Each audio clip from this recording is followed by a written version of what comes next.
Good morning, good morning, good morning, all. Welcome, welcome, welcome to the good morning inside walk because it is absolutely tipping it down this morning, unfortunately. Um, but yes. Good morning, good morning, good morning, wherever you might be watching us from. I've just been doing a bit of social mediaing so get more people in. So hope you've sort of sat well and been all right. But yes, well, well. um, if you saw my video yesterday about next week, it could be all over for Rishi Sunak. I generally think that could be the case. I generally think if Sunak fails the Rwanda vote, if that vote fails, it's all over. It's good night, Irene. Hello, January, possibly February, general election next year. It'll be one of those two things, or he'll somehow limp on, and then there'll be a vote of confidence in him. He may or may not survive it, and we start a very hilarious Tory leadership contest, which will ultimately usher in, of course, the not so quiet Tory civil war. And of course, we can only hope that happens. But anyway, so good morning, Patrick H. Good morning to you. Pretty Bird, good morning to you. Dave W, good morning to you. Kath OG, good morning to you. Haw, good morning to you. Yes, the final countdown. John 259, is this the countdown to the first flight to Rwanda? Well, it might be the countdown to when Rishi Sunak loses his Rwanda vote, for all we know at this moment in time. I thought it was just how long Sunak had left. Probably so. Mithril, good morning to you. Patrick H, let's hope the vote fails and he calls an election. That's what a lot of people are thinking. Either that, or as we've heard, Sir Graham Bradley becoming the Santa Claus this week, apparently receiving many a fine seasonal letter from many bad Tory MPs. Because I'll tell you now, if a vote of no confidence happens, that will be hilarious. And I don't even know how that would play out, because Sunak's really unpopular in his own party. And I just don't know how a vote of no confidence would play out, whether he might survive it. Maybe this ends up being like, if you remember the whole Boris Johnson situation, where he survives, but well over half of the party have said in a vote, we do not have confidence in you. And then this, of course, as you may remember, the whole Boris Johnson saga triggers a whole load of other things that eventually Sunak's position just becomes completely, untenable, and he has to go. Or it calls a general election. It'll be one of those two things. Cavalan, good morning to you. Briefly popping in well, never mind, pop on in, as they say. Please do remember, like I say, to click on the like, share, and subscribe button as well while you're here. Loki's Children, good morning to you. Yeah. Oh, hang on. Yep. Always the chance of another leadership contest. Oh, there's always a chance of another leadership contest. Oh, thank you very much, Cavalan. Thank you very much for your super sticker there. And thank you very much for all the support you show the channel. And Larry the Cat, good morning. Good morning to you. Our chief Mauser is in attendance. Mike, good morning to you. Mithril, it's not about the confidence to govern, it's about the confidence to retain power, and the Tories are interested in. Yeah, this is the other thing that people are thinking about, that if there is another Tory leadership election, would that lead to them trying to limp on? Because there was a guy on Sky News I can't remember who he was, but he was like I think he was like a Tory, Tory talker, shall we say? And he put out the idea that we could change leader. The Tories could change leader because remember, Boris Johnson, when he came in 2019, was in a very similar position. He would, the Tories were looking very dire in the polls. That looked like it was going to be absolutely no hope. And he said, Boris Johnson managed to turn it around in 6 months. Now, of course, Rishi Sunak's had longer than that.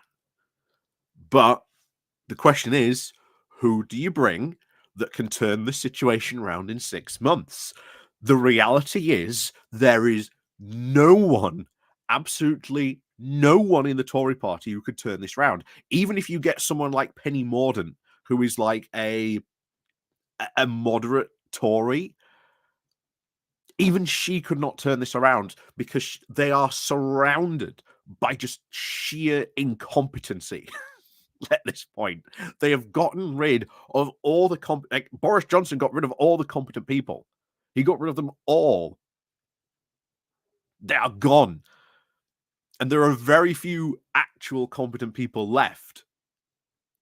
And you're looking at people like Kimmy Badenoch as well, someone else who could potentially win if this comes to a leadership contest. Like she's like, oh, isn't Kimmy Badenoch doing well? Is she? Because remember, that's what people were saying about Liz Truss. Oh, isn't Liz Truss doing well as a minister? Isn't she doing well? Well, when push came to shove and she was made prime minister, she turned out all that stuff she'd been doing was all just smoke and mirrors. I think it's the same for Kimmy Badenoch. I don't think she's doing a really good job either.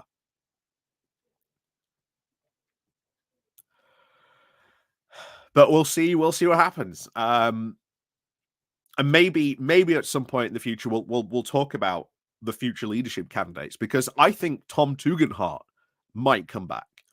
And Tom Tugendhat, if he were to come back as like a campaigner, could generally come back and say, well, remember last time I ran, and I ran on the fact that we need a serious change in the Tory party, that we need to really change direction, that I was the man for the job. Maybe that's his pitch at the next leadership contest. Maybe that's what he does.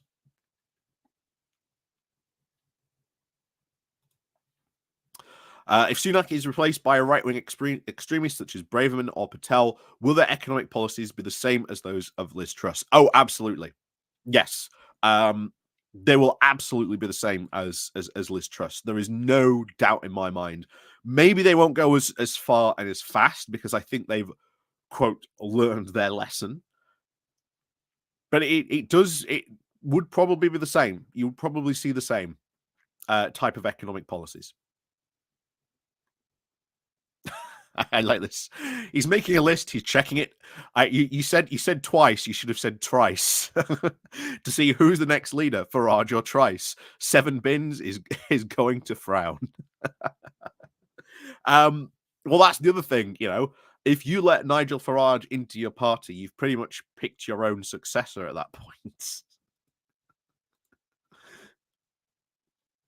But yes, gold star for Dave W. There, certainly. Patrick, the Tories will leave the election to the last possible minute, January 2025, if there is another leadership contest. Yeah, they will. I think that's a very big possibility that happens, that we have a leadership contest in 2025. I think that's the real, that's what will really happen. I generally think that's the case.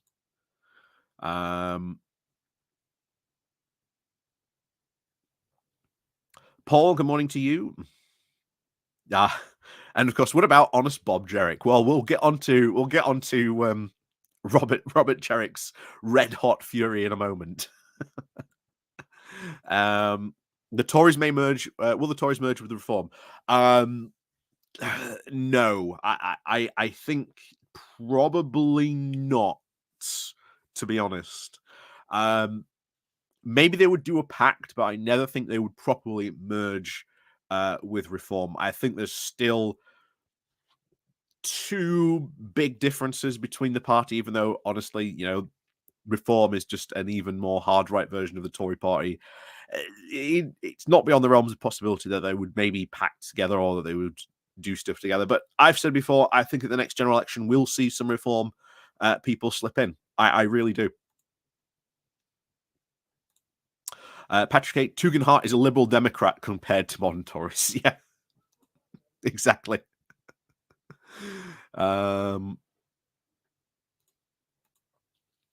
Yeah, there's a paltry talent right across the political spectrum at this moment. Yep. That's just politics sometimes, actually. You've got to stick with what you got sometimes. And sometimes you don't roll. Sometimes when you roll a dice, you roll a 6. Sometimes you roll a 1. Sometimes you get lucky, you roll like a 3 or a 5. But sometimes you get unlucky. That's just how politics goes, unfortunately. Lefty Boater, good morning to you. No matter who will the next Tory leader be, that will be a puppet. Possibly. Duke Vengeance, good morning to you. Phonebox Chicken, good morning to you. Yeah, keep 7 pins in place so we don't wait until 2025. Well, we'll see. We'll see what happens.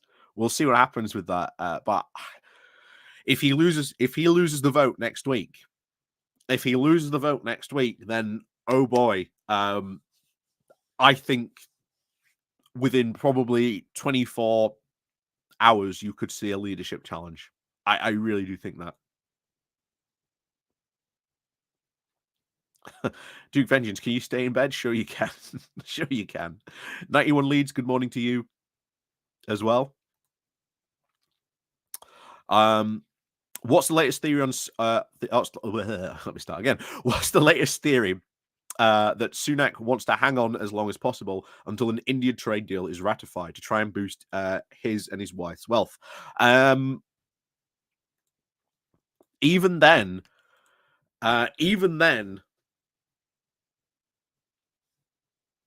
we'll see how that works out. I mean, the much vaunted India trade deal is probably not going to happen, or at least not as deep as certainly as Rishi Sunak would like. I think they'll end up happening with what happened with Australia. That Australia got a pre-deal, and that pre-deal has lasted for over a decade, with what was meant to proceed to a more, larger trade deal that never happened. Oh, and thank you very much, Mithril. Thank you very much for gifting those 5 memberships.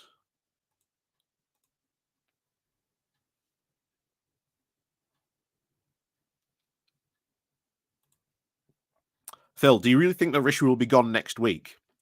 Wow.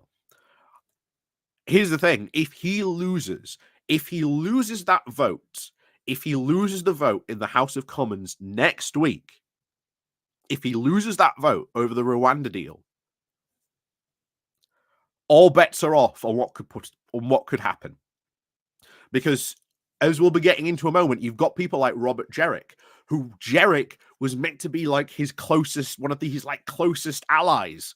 And when you've got someone like that who is breaking ranks and saying that this Rwanda plan will not work and that it doesn't go far and hard enough, you've got problems. You've got serious problems. And we'll get into Jerick's piece in a moment that he's written complaining about this. But this also goes back to what we've also been talking about this week, that when you hear people talk about immigration, it's never really about immigration, the problem we're complaining about. Just immigration is just the convenient excuse that's, shall we say, being given in that case.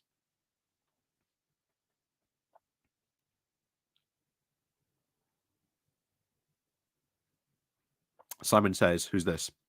At Bolaham, Aman. No Justice would like a debate. Who's No Justice? I've never heard of No Justice. I've never heard of No Justice. But if you want to debate, Twitter I think Threads has a messaging system, or Discord. I am on Discord. If he wants to, if he's around and he wants to have a debate on Discord, we'll give him the link and we can get him on.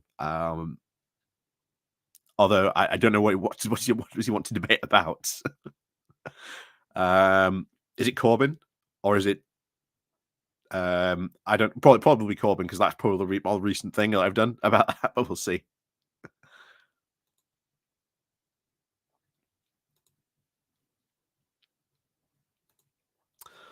Yep, the vote's Tuesday. You might even tune in. Exactly.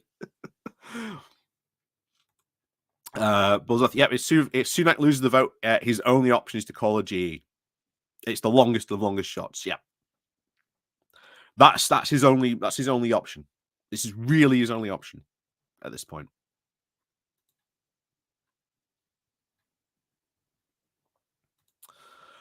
Any Tory 10% behind the polls must be considering a no confidence. Well, it's not even the fact that they're 10%; they're more than 10% behind the polls. You know, this is the funny thing. And to quote Nadine Dorries, of all people, I know we're quoting Nadine Dorries, but when Boris Johnson was in this bad a position, the Tories threw him out. Like, the Tories just threw him out and got rid of him. I think the same thing could happen here, because in his press conference about this, he staked his entire political career on getting that bill passed. If he does not get that bill passed, all bets are off. He'll and like I say, he'll either resign, he'll call a general election, or there'll be a vote of no confidence. Because I do not see how he can continue if he loses that vote. And even if it does somehow pass the Commons, if it somehow passes in the Commons, even by like a narrow margin, it's not going to pass in the Lords. No way. The Lords have already been very clear. We will not pass a bill that breaks international law.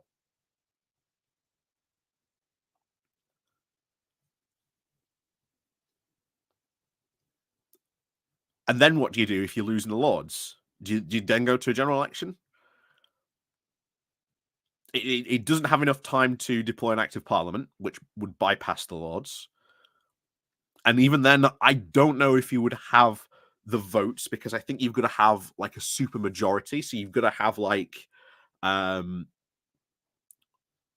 think it's like 61% of your party vote in favor of the bill. Or is it a majority in Parliament? I can't remember if it's your party or Parliament now off the top of my head. You'll have to forgive me for that. I'm sure someone will tell me. But yeah, it was. It's going to be interesting. And that was the other thing as well. Yeah, Sunak was stressing the fact that the vote was not a confidence issue. Yeah, you are right. Just shows how big that vote is going to be. Tuesday is going to be interesting. Tuesday is going to be very interesting. The thought of Braverman Patel or Kimi Badnoch leading the country just fills me with dread. We don't need this Faragist groove thing.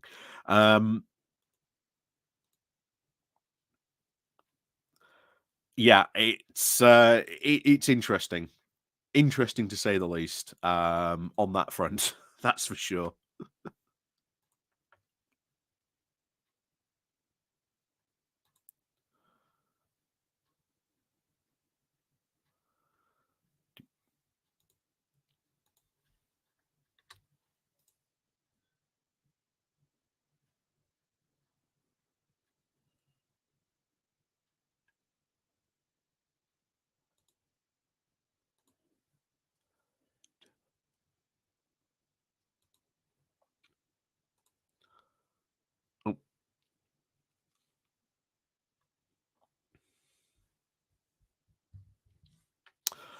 So yeah, right. Let's find out what Jerick's been up to, because as I said before, Jerick's probably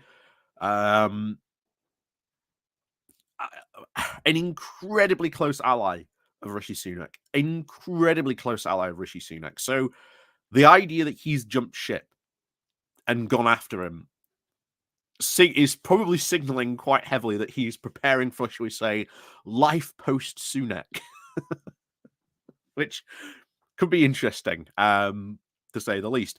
Oh, Reagan Lee, good morning to you. So let's see what he's had to say this morning in the Tory graph.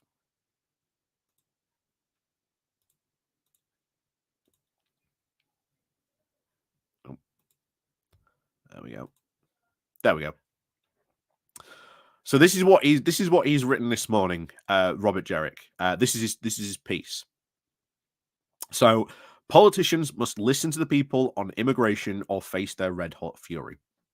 Here's the thing. If you listen to people on immigration, it's never immigration that's the core of the problem. It's ultimately tends to be something else. It's ultimately always tends to be something else that's the problem, or it's housing, it's lack of opportunities.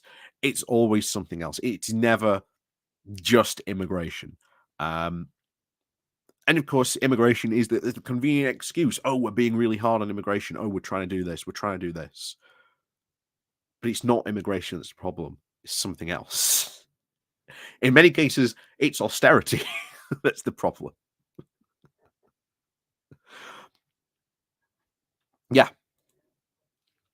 Duke Vengeance. Yeah, you need to listen to people on the cost of living. Yeah.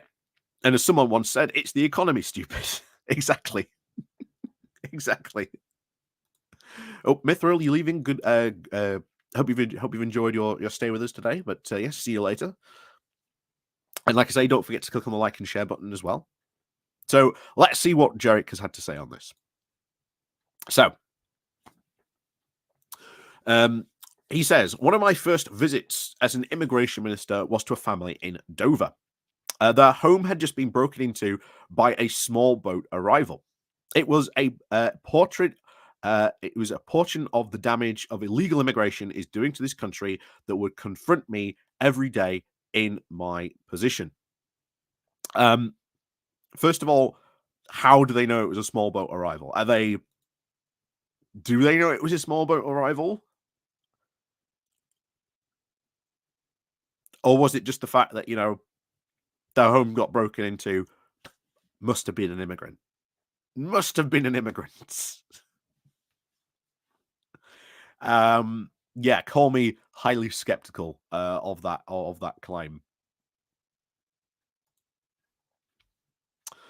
A day later, I was summoned to the Commons to explain why hundreds of hotels were being taken over to house these legal arrivals. So these illegal arrivals, sorry.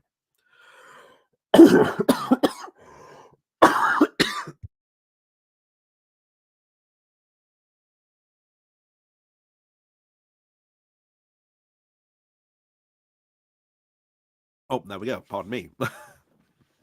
So here's the thing with the hotels.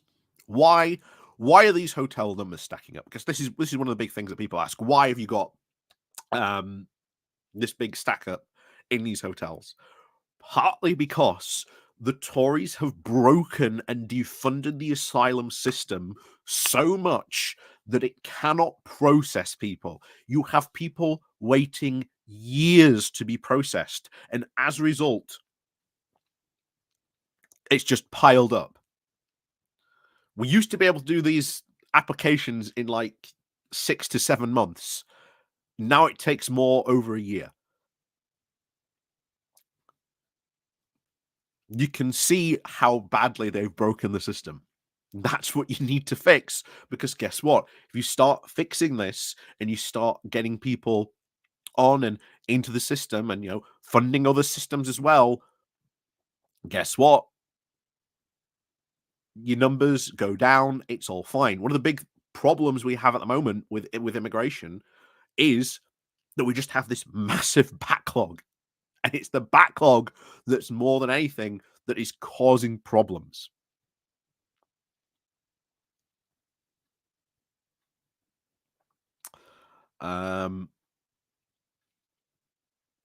Yeah. Like the bloke in Question Time who claimed he's followed a small boat arrival to the job centre to claim all the benefits. Yeah.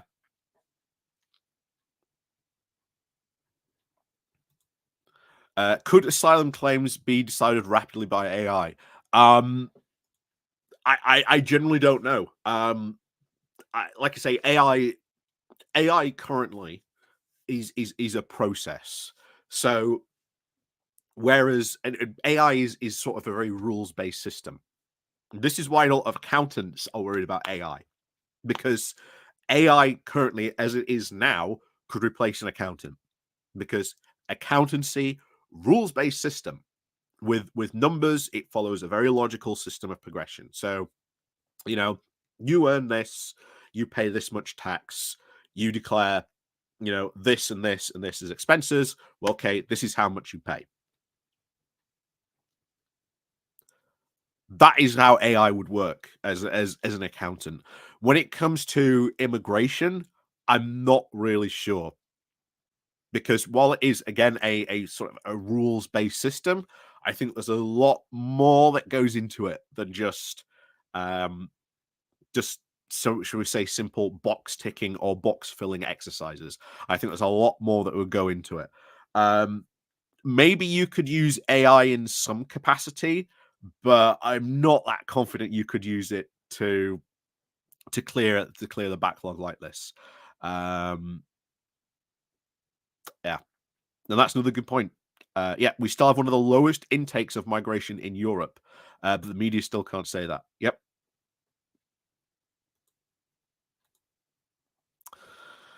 Um, yeah, that's another good point about the AI. Yeah, being able to tell if someone is lying to you is a very human ability. Yep.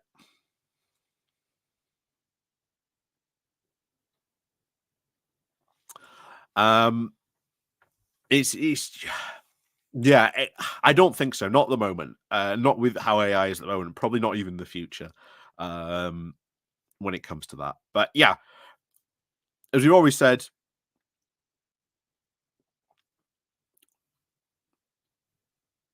immigration is not the problem. What the problem with the backlog is, it's a backlog at the moment. The fact that they've broken the asylum system so much because of austerity, they just cannot deal with the backlog that is built up. But anyway, let's continue. So where are we? Um, so there was, of course, no defense that I could offer for this farcical situation. Why is it a farcical situation? It's not a farcical situation. It's the fact that your government destroyed a system and then you couldn't fix it. Or, well, you could fix it, but you refused to fix the system. Nor any immediate solution. Nor any immediate solution. We've known the solution. I've been telling you all what the solution is for years on this. Set up safe routes. That means no more small boats, pretty much overnight. And then fund and properly staff the asylum system. That's how you do it. Did Robert Jerick do any of that? No.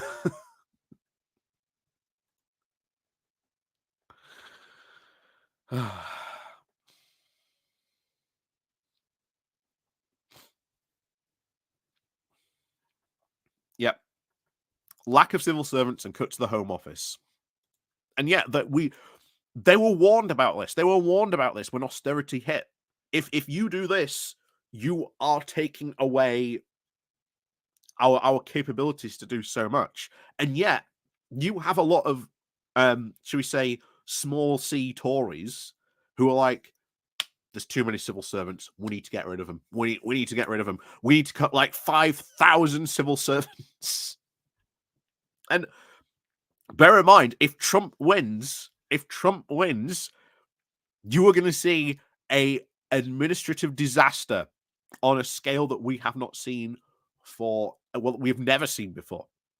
Because if you've read up on Plan 2025, or you've seen Steve Bannon talking about destroying the administrative state, they're gonna like let go of over half of like the US civil servants. Gee, Wonder how that's going to work out.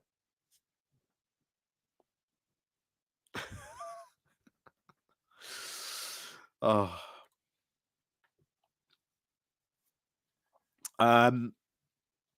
Nor immediate any solution. With my hands tied by primary domestic legislation and the European Convention on Human Rights for these illegal arrivals to be housed. Yep, you put them in the system and you start them going through that process. You start processing their asylum application. It's not that hard. Well, that's what should happen, but you know, shoulda, woulda, coulda, Robert Jerick. Soon after, I was working with the MP for Nosingly, for Nosingly, I think that's how you say it, or Nosingly, dealing with the aftermath of a riot in a deprived area of Merseyside, where trouble surrounding an asylum hotel had led to communal violence on the streets.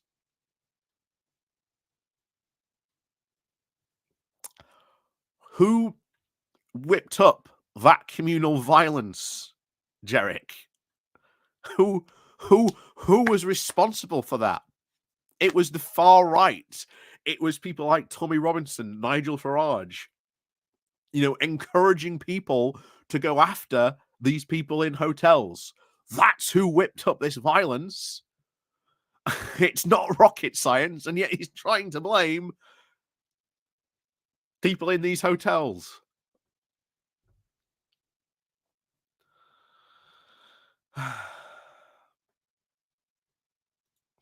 Yeah, violence, Braverman encouraged. Exactly. And also remember that Braverman's rhetoric has come up on here saying that, all those lefty lawyers, immigration law officers have been attacked because of her rhetoric.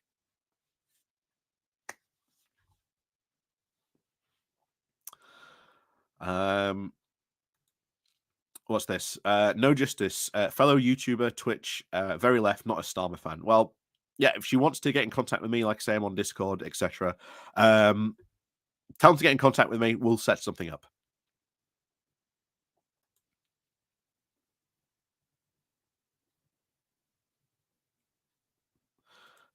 Yeah. Why do I get the feeling that Robert will become Home Secretary? Because that's what he's aiming for. This is aimed at a post Sunak lifestyle. It's his post Sunak world. That's what he's aiming for. That's why he's jumped ship. I think even he knows there's only one way he's going to survive in this new world. And to do that, he's had to knife his good friend Rishi Sunak in the back to survive.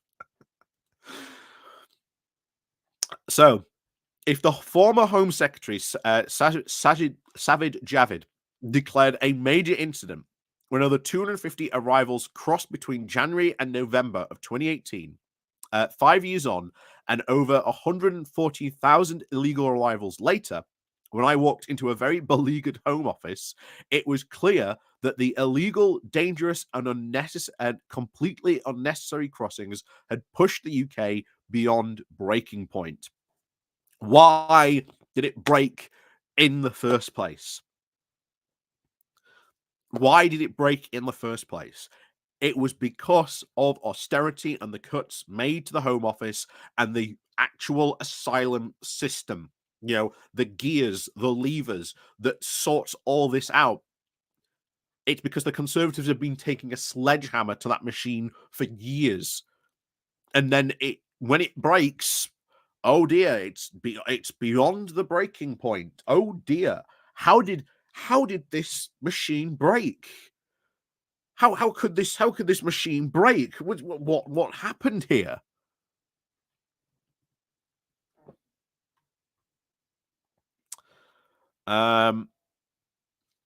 So where were we?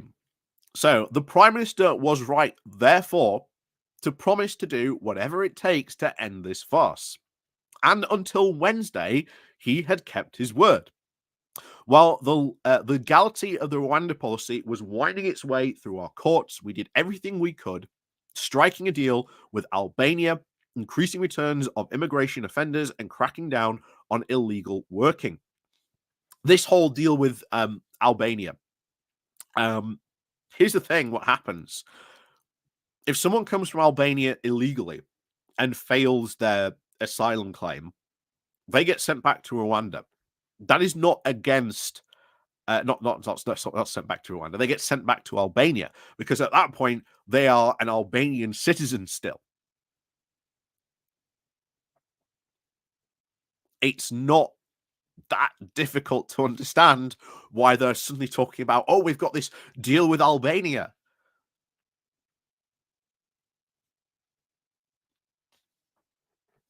It's not that difficult to figure out why all of a sudden that works with a return agreement. You know, if someone from Albania comes, they fill out an asylum application or they fill out, sort of, a thing to stay or whatever, and they don't fulfill the rules and requirements, then they get sent back to Albania. It's not that difficult to understand. Shockingly, that sort of shows that they can get a working asylum system in place. Maybe for returns to one particular country. But the Rwanda deal is different in so many different ways because you are going, we have come to the UK. I want to, do my asylum claim here in the UK, and then instead of going through the process here in the UK, we are going, no, we're packing and shipping you off to Rwanda, and then you might not even get a right of return then. There is just so much wrong with the Rwanda plan on so many fundamental levels. Um, yeah, Christown, yeah. Perhaps it's all just a bad dream, and we'll just wake up and see that Ed Miliband had become prime minister in 2015. Oh, if only he'd eaten that bacon sandwich correctly. If only. Why do we live in this bacon-filled world? Ben Ridings, good morning to you as well. So yes, where are we? Hang on. So the result has been a 30% decrease in arrivals compared with last year and the closure of asylum hotels. That is progress, but far from enough. Here's the thing: if you've had a 30% decrease, that's not too bad.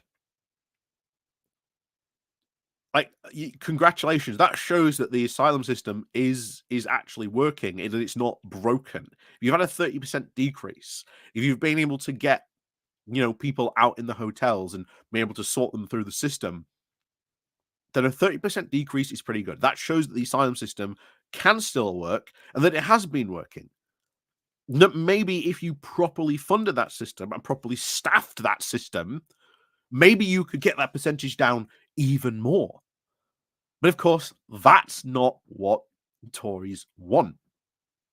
What they would like on a right wing perspective is this idea that no one can become to the UK. How dare anyone think that they could ever, come to the UK and become a UK citizen? What madness is this? Unless, of course, you've got a certain amount of wealth or status or privilege, or maybe you happen to win a Nobel Prize, as we once tried to attract people here with. Then yes, of course, you can stay and become a British citizen. But no, and here's the thing: we need migration. We need migration. We have a continuously falling, not falling, continuously rising, aging population. And if you want to see the bad results of that, where that goes, look at Japan. Like the fact that you've got ghost villages of people, of like villagers who used to live there, of schools closing down because of this. And I know Japan's sort of a lot more extreme example of it, but that's a society that still will not accept that immigration is probably going to be the only way to try and solve their problems. And yet can't have immigration. And again, if you properly fund the system, if you properly do all this stuff, if you actually, fix the economy, build social housing, fund, fund local councils so they can deal with this problem, because ultimately it's them who are going to have to deal with a lot of these problems, then guess what? You don't have this bigger problem. But people will still bang on consistently about, immigration. As I've said consistently, time and time again, immigration is not a problem. And when you listen to people talking about immigration, it's never immigration that's the root of the problem. It's always something else, but they're using immigration to blame that as the problem. And it's one of the things that I think politicians should really step out and really start explaining to people. That actually, no, it's not. What you've just said to me is not immigration that's the problem. It's the fact that there's not enough social housing, that there's not enough, opportunity, that the benefit system is also broken by the Tories on purpose. so many things have been broken by the Tories. Anyhow, we need people to fix it.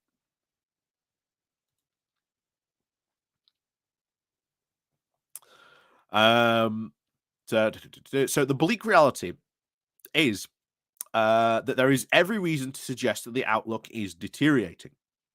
There was a 30% increase of illegal arrivals into the borderless Schengen area this year. Geopolitical turmoil in the Middle East and the sub-Saharan Africa has further stroked migratory patterns, and this remains more than 100 million individuals displaced worldwide.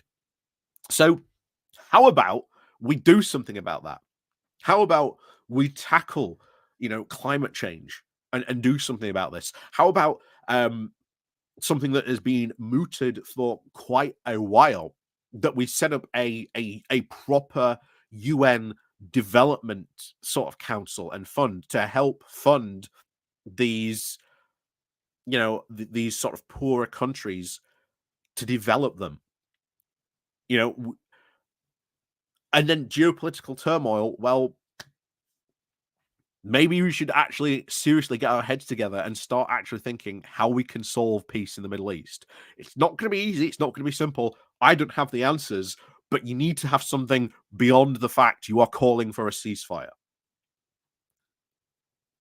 Because if you haven't got that, as we've just seen, you have a 4-day ceasefire and then they're right back at it, because there was no plan beyond that ceasefire. And I've made an entire video about that.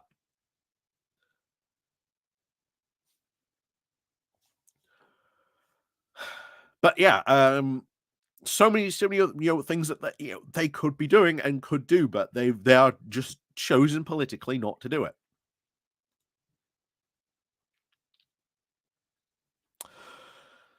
Anyway, so long as the EU cannot police, Alex, so long as the EU cannot police its borders, again, putting the blame on the EU, we're still, we're out of the EU, but still blaming the EU.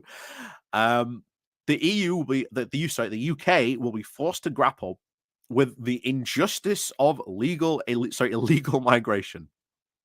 I'm surprised he's not calling it migration, but no, illegal migration. It's also worth pointing out, many of these small boats that they are complaining about, many of the people making that trip, over 90% of them are legal migrants. It's just that there's no safe route to cross the channel. So maybe if you actually set up a safe route, then they wouldn't have to use these small boats.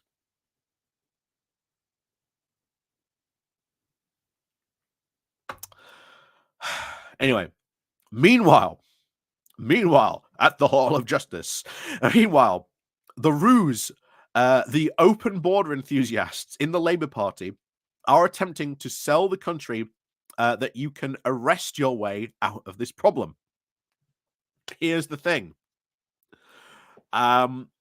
No one is an open border enthusiast. Even I'm not like an open border, like this full border, open enthusiast. You've got to have a system so you can tell who's coming in, who's going out. It's that simple. It doesn't have to be overly complicated, but you can have a system and you can see who's going in, who's going out, so you know what the flow of people is. That's all you need to do. It's not complicated. And then maybe you should, go after these people smugglers, go after them, actually, arrest them. But of course, the police do not have the resources to do that because of austerity, and yet they still refuse to go and, give the police money to help solve out this problem. And then, even more, when we go, and if the police do arrest these people who have been victims of these people traffickers, guess what?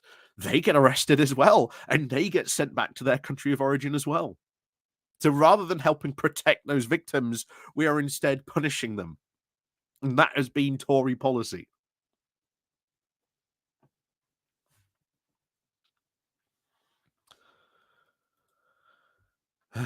Anyway, their suggestion that an additional cross-border cell of officers can solve one of the great challenges of the 21st century would be laughable if it wasn't a serious matter. But why wouldn't setting up a cross-border force and cooperating with France and Belgium, people have coastlines to the UK. Why would that not be a good idea? You've just hand waved it away and just called it laughable. At least the Labour Party have put forward an actual solution. I don't fully agree with it 100%, but it's an actual solution. It's better than anything. It's better than anything that they've put forward here. Anyway, Paul, good morning to you.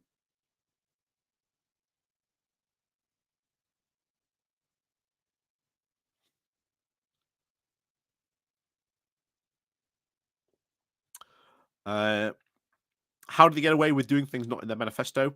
Not what people voted on. Parties do it all the time, Technically, the 2019 election was what, almost 4 years ago now.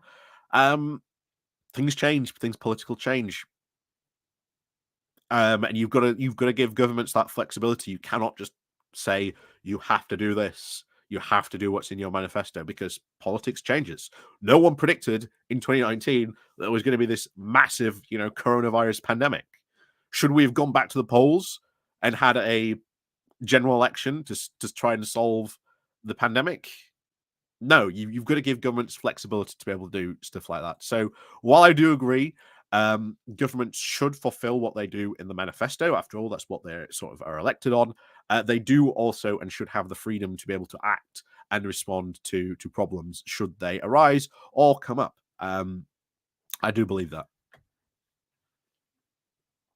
So, Paul, do you think Rwanda will ditch the deal? And if they do, when do you think this may be?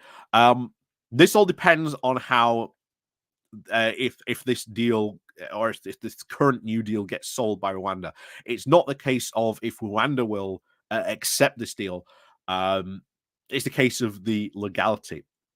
And as Robert Jerick's about to get into, this doesn't cover the legality of this. Calling Rwanda a safe country does not necessarily make Rwanda a safe country. And in the end of the day, it's only 200 people. In our massive backlog of people, we are only accepting that Rwanda is only going to accept 200 people. How does this solve the problem again? And of course, the other thing that they really don't want to talk about and really don't like talking about is that we have to accept people from Rwanda as well, because that's the deal as well. There's so much in this deal. So much bad of this is just how bad this is going to go.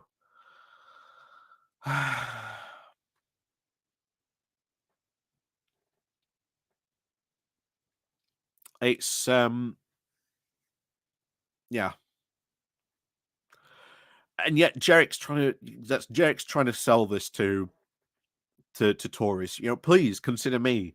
Please think of me as someone who might be okay. And hey, future potential, Tory leaders, think of me. you know, I can solve this immigration problem, though no one has yet.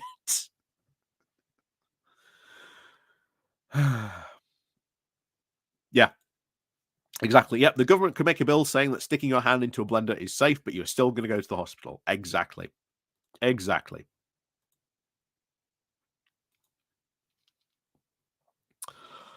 Um, so to actually stop the boats requires establishing the strongest possible deterrent to those thinking about making the journey. Really, the strongest possible deterrent. They're going to get sent to Rwanda. 200 people. It's hardly a strong deterrent, and yet people make a very deadly journey through one of the busiest shipping lanes in the world, which has, I think, one of the strongest currents churned up because of that shipping lane. Um, they make this on small inflatable dinghies.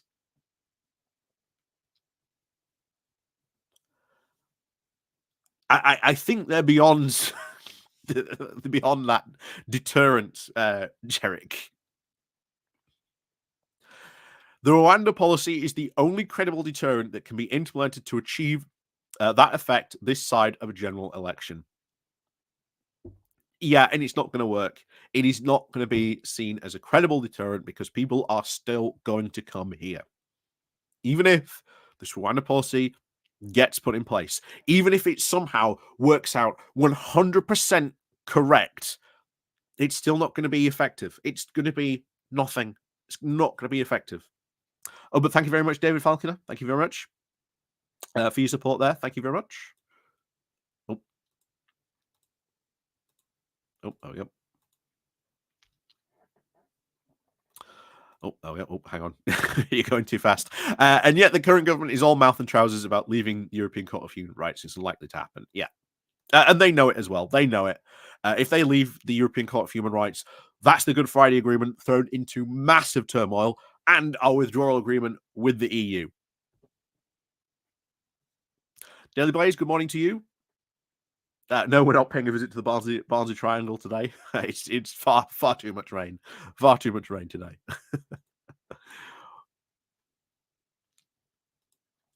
Yeah. A claims processing center in France seems like a no-brainer. Money spent on accommodation could be instead used to fund the Home Office. Yeah, exactly. Why not have a claims center in France? You are right. There is so many other ideas they could do and try, but I've told you why this doesn't happen. We know why this doesn't happen. It is this hard right ideology. Our ideology is right and correct, and if it's not working, then it's just international law. It's international courts. It's not our problem. So double down again and again and again on more hard right policy. That is what they've done time and time and time again. And it's no idea that maybe there are other ideas, or even maybe they could do something else. But no, on the policy, just keep on driving it further and further and further. Anyway, so following the signing of the treaty between the UK and Rwanda that directly responds to the Supreme Court's concerns, our ability to implement this policy now rests on the passage of effective legislation. Well, even then, that treaty itself that you've signed with Rwanda has massive problems. And of course, Rwanda has said if this doesn't follow international law, we ain't going to do it. So, legislation must address the Supreme Court's judgment that Rwanda may subsequently remove people to countries that are not safe. And it must block off inevitable future systemic and individual legal challenges that would otherwise prevent flights from taking off. Well, you can't. You can't do that, essentially, because People have that right, or that legal challenge, to be able to fight those legal challenges. That's never not going to happen. That always happens. And of course, the idea that, oh yes, Rwanda's not going to remove people to countries that are not safe. Bear in mind, Rwanda does not have that good a human right record in the first place. It is not a safe country, and yet you are calling it in this legislation a safe country. I still don't think that, between the Supreme Court's ruling and you passing this bill, potentially passing this bill on Tuesday, it's all going to be safe.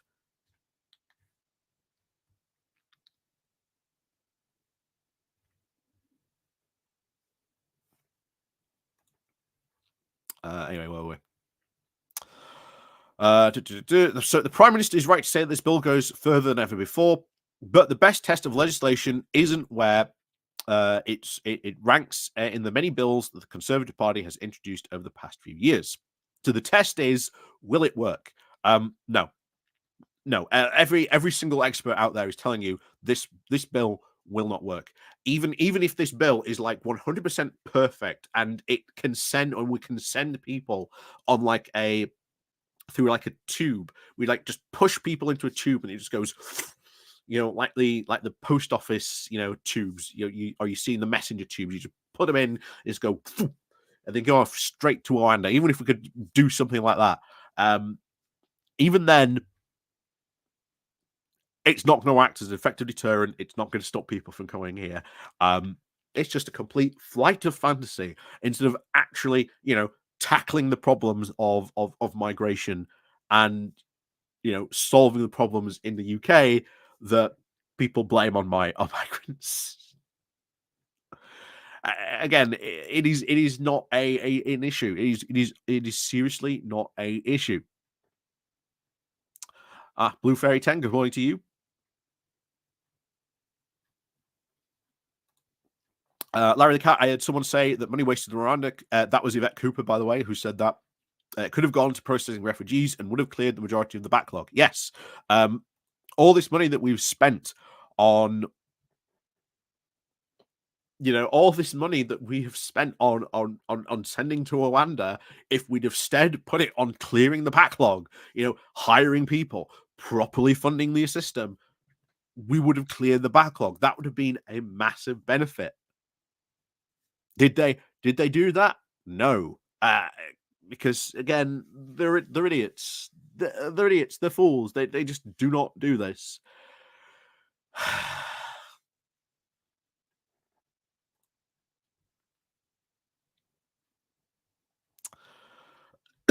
So where are we?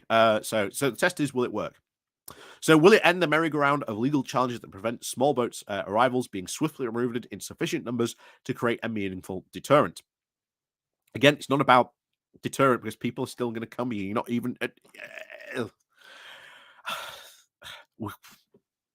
I'm getting so. We're going to go try and get through this as much as we can now. So, having done as much as I can to try and strengthen this legislation, I concluded, regrettably, the answer is no. It was therefore clear I could not continue in good faith in my position as the bill's minister. By allowing individuals to make claims that their circumstances mean that they cannot be sent to Rwanda, the bill invites each small boat arrival to conduct a reason why a delay their removal. And if you don't, that will break international law. And I'm still pretty confident it breaks international law even now trying to do that. The small boat chasing law firms will gladly assist them in this endeavor, and the smuggling gangs will quickly produce a well-tested narrative for their customers to deploy upon arrival. How about those gangs itself? Why aren't you going after those gangs? Maybe that would make a lot of sense. Or how about, you set up a safe route so that they don't have to go through those gangs at all?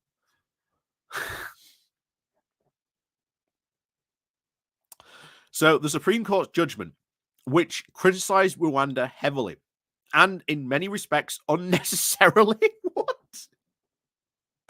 No, it perfectly criticized Rwanda. Perfectly.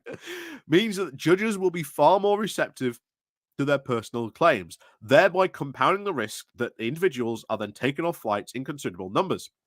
This is merely my opinion. It is also the careful judgment of some of the country's finest legal minds. But these claims don't ultimately need to be successful to undermine the scheme. The ability for every illegal to lodge a personal complaint will place the courts under immense pressure. The backlogs will likely build, and cases would be at best take months to resolve and will be staying considerably longer. Why?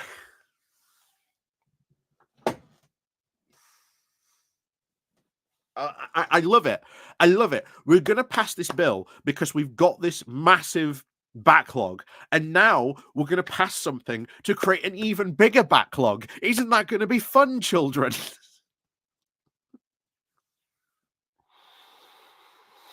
Oh my god. Robert Jerick's an idiot. he's an absolute idiot on so many levels. Oh. And yeah, as Larry the Cat points out, yeah, mind you, if we clear the backlog, the Gammons would have to find something else to make their heads explode. Exactly. Exactly. um,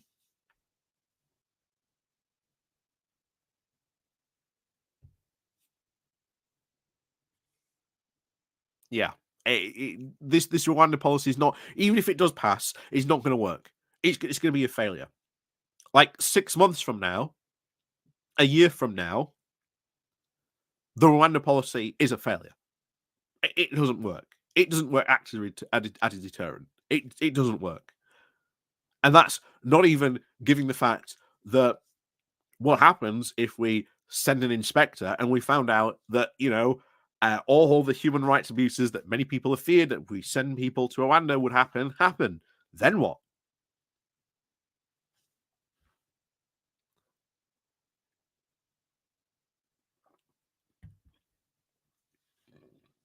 This is a plan that just does not work. It does not work. They know it doesn't work, and of course, George Minberg called it out on Newsnight, on Question Time, Question Time recently. Yeah, it's not going to work. It's just guff. It's a plan that sounds tough, but the reality of it doesn't work. And even Jerick is calling into this question that it doesn't work. So injunctions will likely follow, and we will be losing bail claims, forcing us to release people from detention. People, of course, will abscond and disappear into communities. That happens very, very small, actually. Most people do not abscond or just, quote, disappear. That is incredibly small when that happens in the UK. But, of course, Jerick's tried to, frighten people. So even on an optimistic assessment, it will still take a protracted period of time for an individual to be removed following their illegal entry. Because of our limited detention capacity, this will severely limit our ability to detain all arrivals crossing illegally. A busy day of crossing will likely take our ability to deter anyone who comes across the subsequently offline. The idea, therefore, that this bill will guarantee all those arriving are detained and swiftly removed is for the birds. I love it. This bill is meant to deter people from coming across, but even he is saying, oh, if there is a, quote, busy day of crossings, well, the bill, the idea to solve this migration crisis and to stop the boats will have effectively fall to pieces. That in his own words, this bill will not work on that very sentence alone. So the only bill capable of delivering that is a bill that guarantees removal within days, not months, of arrival by blocking off individual challenges that would otherwise prevent that. Well, you can't do that because everyone has a right to challenge that. Another core concern that I have is, despite the rhetoric suggesting otherwise, this bill does not include the interim rulings from the sort that grounded our first attempt Rwanda flight from the European Court of Human Rights. Again, good luck removing that. And if you do decide to leave that, what about the consequences, of course, of the Good Friday Agreement and, of course, our withdrawal agreement with Europe? Are you prepared to go to a trade war with Europe? Are you prepared for um, basically, stuff to start, unfortunately, kicking off in Northern Ireland when we have had one of the most successful peace agreements in the entire world, and yet you are going to remove a core component of that? Good luck, Jerick. Again, given the loss in the Supreme Court, the likelihood of such rulings increases significantly. The new bill replaces the provisions under Section 55 of the Legal Migration Act, which enables ministers to use their discretion. But in practice, I know the instances this will be used is vanishingly rare, if ever. If it would be unforgivable for the government to find itself after two acts of parliament derailed by the exact same issue that grounded flights over a year ago. Again, you had to use an act of parliament because it wouldn't pass through the Lords, because the Lords had clearly signalled we will not let this through because it breaks international law. Richard Elkis, a leading lawyer, set out in a recent policy exchange report the ability to issue a Rule 39 interdictions is a power the Strasbourg court has awarded itself and was never something the UK agreed to when it signed up to the convention. Absolutely not. No, the UK did agree to that. Look, Jerick's lying about that. It is only, of course, the shifting and undemocratic concept of customary the undemocratic concept of customary international law. That is the most ridiculous theme I have ever heard. I've probably ever said. Yeah, international law is just customary. Don't worry, guys. You can break international law because it's just customary.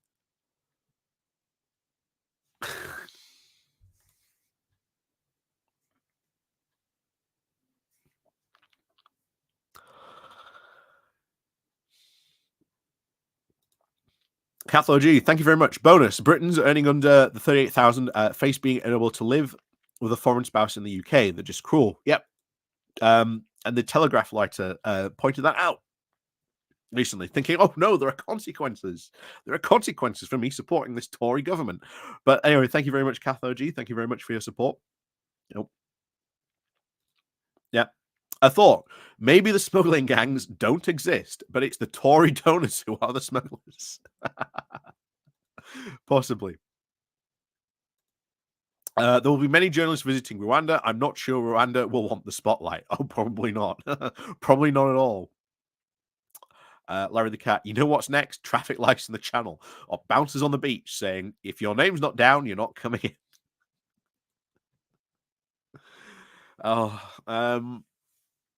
Yeah, this entire ruling, the fact that Jerick is like, yeah, this isn't going to work. And maybe I feel Jerick knows in his heart of hearts this plan isn't going to work, that this is just a dumb idea, and that this really is the hope, a case of hope over actual experience, as he put in his resignation letter. Maybe that becomes the case. Maybe that is the case, that he feels that this just will not work and that he wants out, and that's why he resigned. But this does very, very much feel like a play to a post Sunak world, to be honest. But we'll see how that rolls out.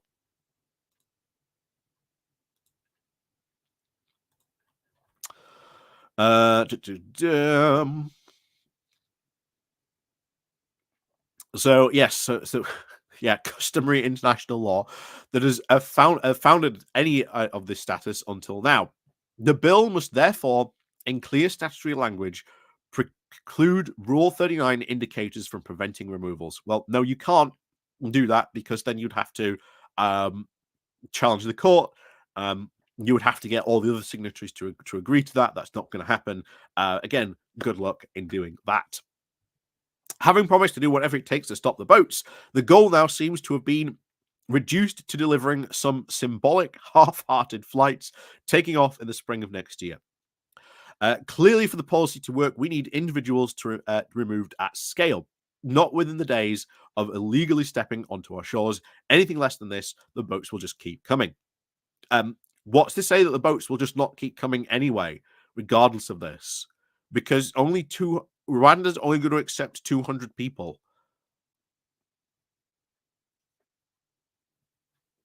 If this boat crisis is as bad as Jerick is saying, which again it's not, what if more than 200 people arrive in one day, or 200 people arrived yesterday? What about the people arriving the next day? You can see the problems already forming. It's just not going to work. It's just not going to work from a basic logistical principle. It's just not going to work, even in their own bill.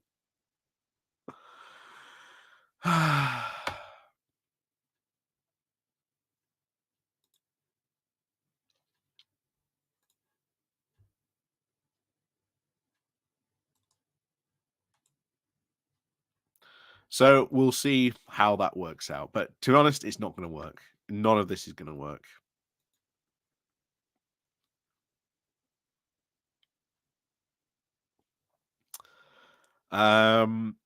So controlling our borders would, of course, be far more straightforward if we extricated ourselves from this complex web of international frameworks that have taken on near mythical status with the government.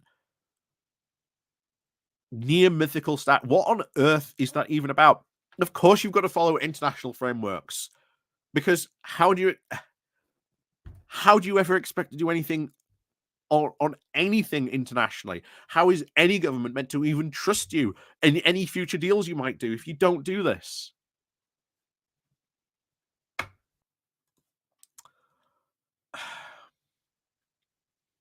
It just doesn't work. It just doesn't work on a fundamental level. None of this works.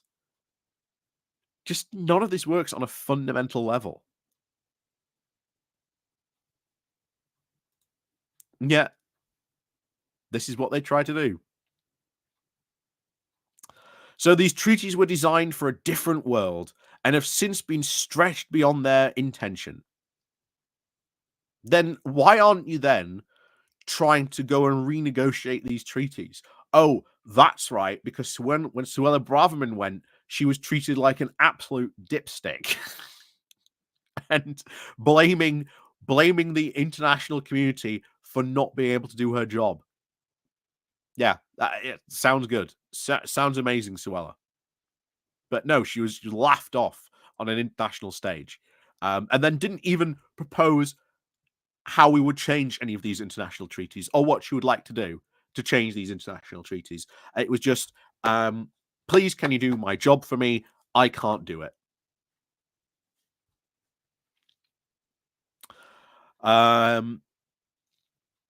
So where are we? So yes, one of the great advantages of our uncodified constitution is the unfettered power of our sovereign parliament to create law, and this is power that we should not be afraid to take advantage of. Whilst Westminster consumes itself with a debate to try and stop these boats within the coming weeks, which accounts for less than 10%. Think about it. These boats, less than 10% of overall migration to the UK. Legal migration remains at historic, unprecedented levels. Is it a problem? No. Of course, it's not. It's not a problem at all.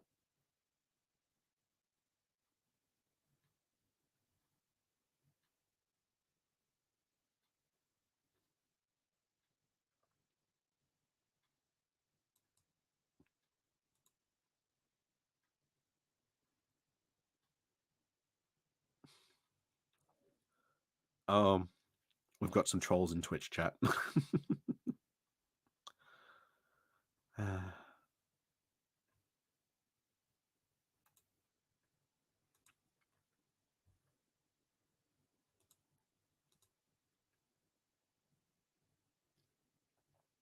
How do I deal with trolls in Twitch chat?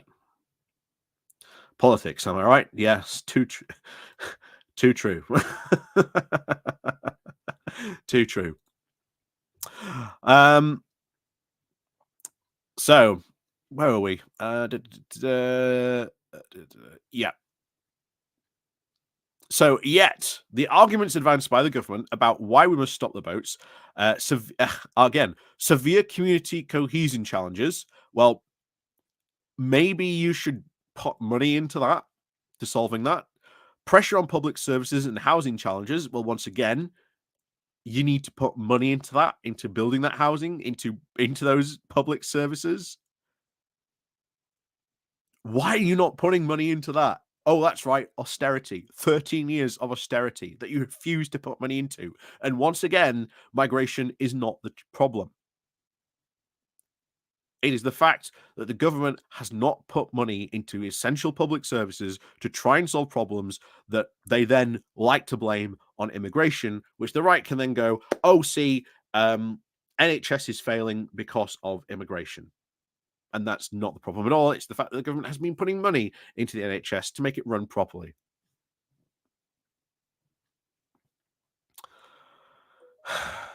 Anyway, this quote self-evident applies far more strongly to legal migration would have received just a fraction of the attention. Yes, because then people would realize that actually you haven't been putting money into public services and housing. So it's no wonder they don't like talking about it.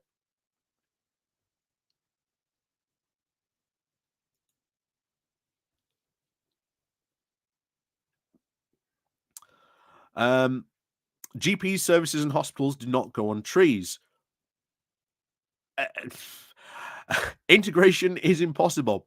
If you let over 1.2 million new people, as we have done over the last 2 years, well, okay, how where's your plan to solve that? Because those 1.2 million people aren't going to go anywhere, even with the Rwanda plan.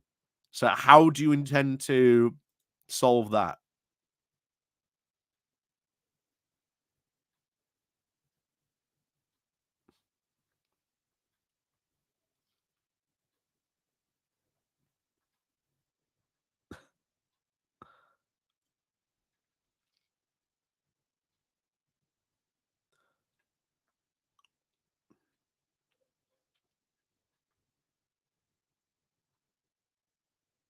Hmm.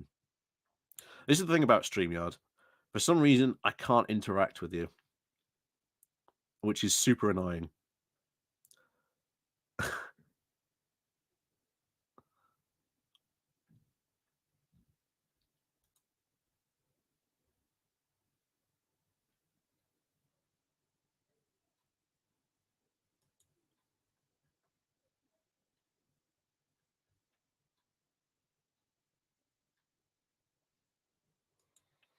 Mhm.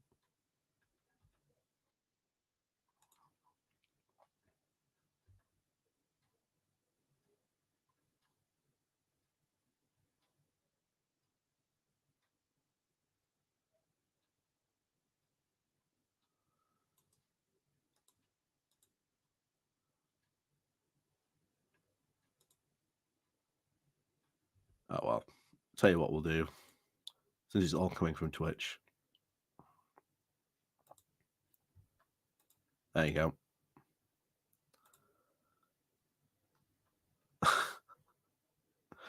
We'll just stop streaming on Twitch. Screw it. If the trolls are in there, then yeah. I'm just gonna leave Twitch for the moment. Gee, Twitch, what a bad platform. Oh, it's so strange because I can interact with people on YouTube, but I can't interact with people on Twitch. Like if that was happening on here, I could do something about it if it was happening on YouTube, but I can't do anything about it on Twitch. That's just so bad.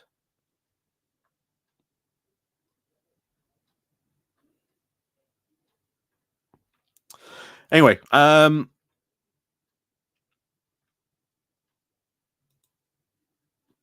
yes, where were we? Essentially, it is these people who are once again complaining about immigration when the reality is you have not done what is needed for even people living here in the UK. That is just the reality. That is just the reality. Um, of the situation, and that's the unfortunate one, unfortunately, how it goes.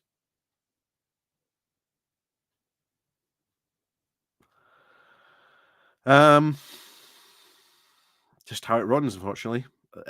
He's an idiot. He's really is an idiot, and he's blaming all these problems on immigration, and yet the problems that he's talking about are caused by immigration. The fact that he ain't put money into them. Um, so integration is now impossible. Business investment and productivity will continue to be sluggish if companies retain their dependency on cheap foreign labor. Um, well, maybe you should put money into helping businesses so they don't have to rely on that. And of course, cheap foreign labor. What do you mean by cheap foreign labor? Because when they come here, we all work for minimum wage. you know, there ain't, there's no such thing as undercutting here on this. There's no such thing as undercutting on that. A recent Centre for Policy Studies report revealed that we need to build over 500,000 homes in England each year to keep pace with this levels of net migration. Until we do, the housing crisis will worsen. What about our own housing crisis that we are currently in? You aren't building houses now, so why are you even going to build homes for? Why can we even trust you to build homes to help cover net migration when you aren't building homes now? These are all the facts which the publicly feel acutely in their day-to-day lives, which is why reducing net migration amongst virtually every voting age group has such salience. Everything he has just explained is nothing to do with immigration. It is to do with the fact that his own government has refused on every single time, without a doubt, to, actually do something about that.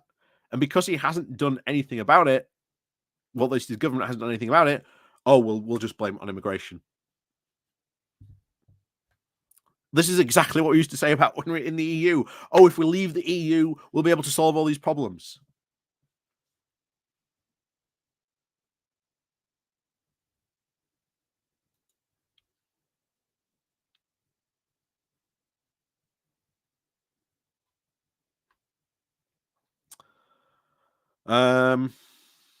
So despite these significant improvements announced as a raise to the minimum salary threshold, well, it's not going to work, to be honest. And of course, the restricted number of dependents, the government still remains a very considerable way off from meeting the 2019 manifesto commitment to reducing the levels from 2019 and reshape our economy to a high-wage, high-investment model, one that prizes GDP per capita, not just GDP. You're still praising GDP at that point. If you're trying to move away from that, that ain't going to work. Once again, you'd actually have to invest in your economy to do that. You have not created this high wage economy and high investment model. Brexit has failed to do that, has not delivered on that. And why? That isn't anything to do with immigration. That is everything to do with this awful Tory government that haven't been doing all this. Yeah, it's Bowler's fault. I have no idea why, but it just is.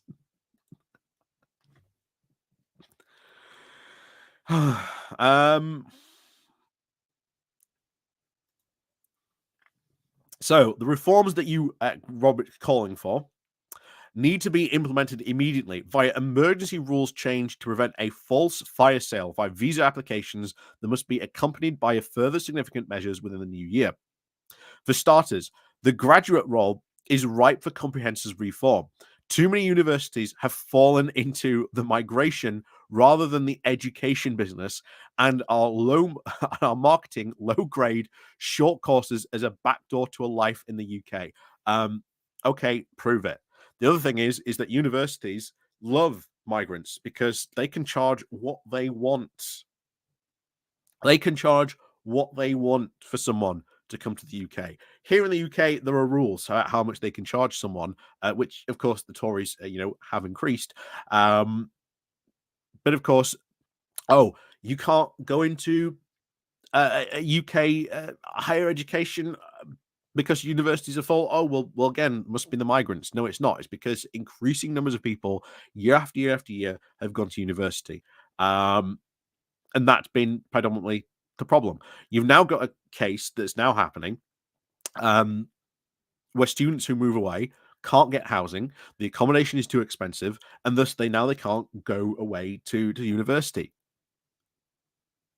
That's not a problem with immigration. That is a problem with the housing system. Is the problem with higher education as a whole, which needs to be addressed. Which again, the Tories refused to address. You notice every single time.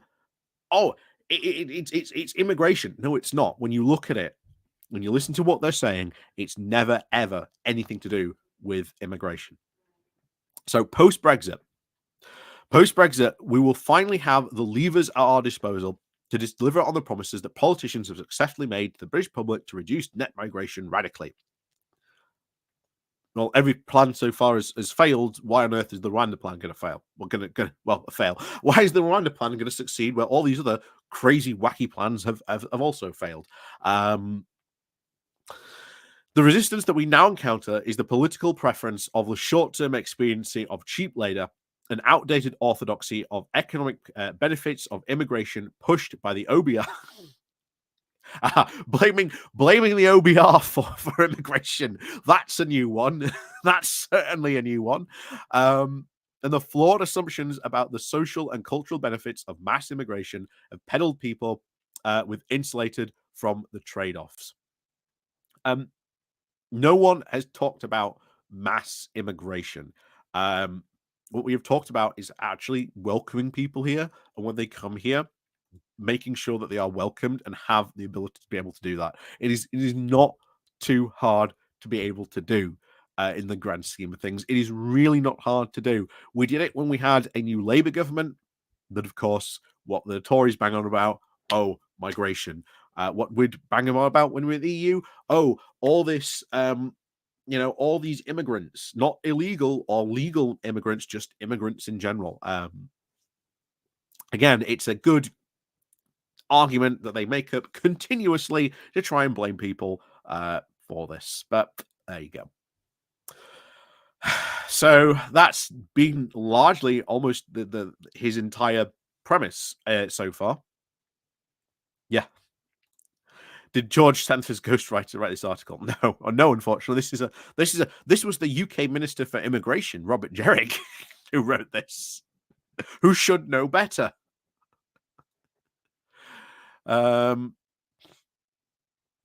So there is no better example of the failed Westminster consensus over the last 30 years. Who's been in charge over the past 30 years?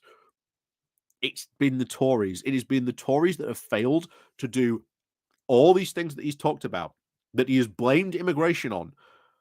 And yet, you've done nothing to solve those problems. 30 years than the historically unprecedented levels of immigration that have been forced upon voters against their wish. Wait a minute, who's forcing this immigration? Who's forcing this? Is Jerick is closely at that point to spouting great replacement theory there. As we are seeing in every election after election across Europe, immigration will be a defining issue of 21st century politics. The public's patience has already snapped. Well, here's the thing. Look at Italy. Italy has time and time again had populist leader after populist leader after populist leader saying, I'm going to solve the problem of immigration to Italy. They all fail spectacularly, and of course, they don't really tackle Italy's, problems that he's facing. And of course, they blame everything on immigration. And then another populist comes along and says, you are not being tough enough on immigration. Let me do it. And as a result, you end up with, Mussolini's great-granddaughter being in charge, saying, I'm going to solve the issue of immigration. Well, she's not going to solve the issue of immigration. Ultimately, she will fail just as the rest of her right-wing compatriots have failed, because they will not tackle the main issues of their country, because they would rather blame it on immigrants than actually solve the issues. You know, we say it every single time, but it doesn't seem to fit into these people. Anyway, let's finish this off. Center-right parties across Europe have a choice: begin to deliver on the mainstream concerns of ordinary people when it comes to immigration, or face their red-hot fury at the ballot box. Ordinary people only talk about immigration because it's people like this guy, Robert Jerick, who bring up immigration and say it's a problem, and say, you are having a problem because of this. You don't have housing because of immigration. You don't have a job because of immigration. Your child cannot go to university because of immigration. That is what he has pretty much said in his final speech on this. He has blamed immigration for all the UK's ills. If we were to wind this back to 2016, you could replace immigration with the EU and it would be the exact same thing. Hold on. Let me even show you. Where is it?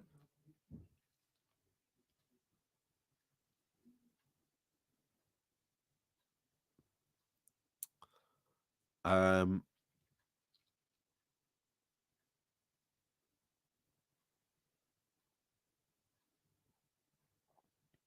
can't find it. Oh well, never mind. But yeah, replace EU with migration with the EU. It doesn't, it's not rocket science. It's what Nigel Farage has been doing for years. But yeah, Jerick came very close there to almost spouting great replacement theory. There was a point where I thought he was going to at the end. Who is forcing all this illegal immigration, all this migration? Here's the thing: ordinary people across Europe are annoyed, and not only just Europe, across the world are annoyed because you've got mainly conservative parties that are not taking on this. They are not taking on these concerns. They are not tackling housing. They are not tackling business. They are not tackling the actual concerns. We've got a cost of living crisis that has nothing to do with immigration. It is entirely to do with inflation. It is entirely to do with our current UK government. And of course, even the OBR has said, hey, if you go really hard and you sort of block off immigration, then you cause a lot of problems. And here's the thing with the new restriction and the raising of like the minimum rate of pay to like 38,000 to bring a spouse over. When we're in the EU, young people could come here, do a job, and then they could go back and see their parents. No issue. So they didn't even have to live permanently in the UK, but they would contribute to UK taxes, etc., etc. And they could just go back and forth as they pleased. Now that we've closed off that we left the EU, we then had to now respond to people who lived further afield, meaning that they wanted to bring their families with them because they couldn't go back as often. Thus, you have seen an increase in immigration and dependencies of immigrants come as well. It's not rocket science. Ironically, going back into the EU would actually lower our immigration a lot, because that's not something Jerick would like to hear, or anyone else for that matter, on his side of things. When's the next Geoscope stream? Next Tuesday, as always. Of course, we might be talking about the Rwanda plan vote will have happened by then, so we might be talking about the downfall or the fallout from that, because that'll be interesting. That'll be interesting indeed.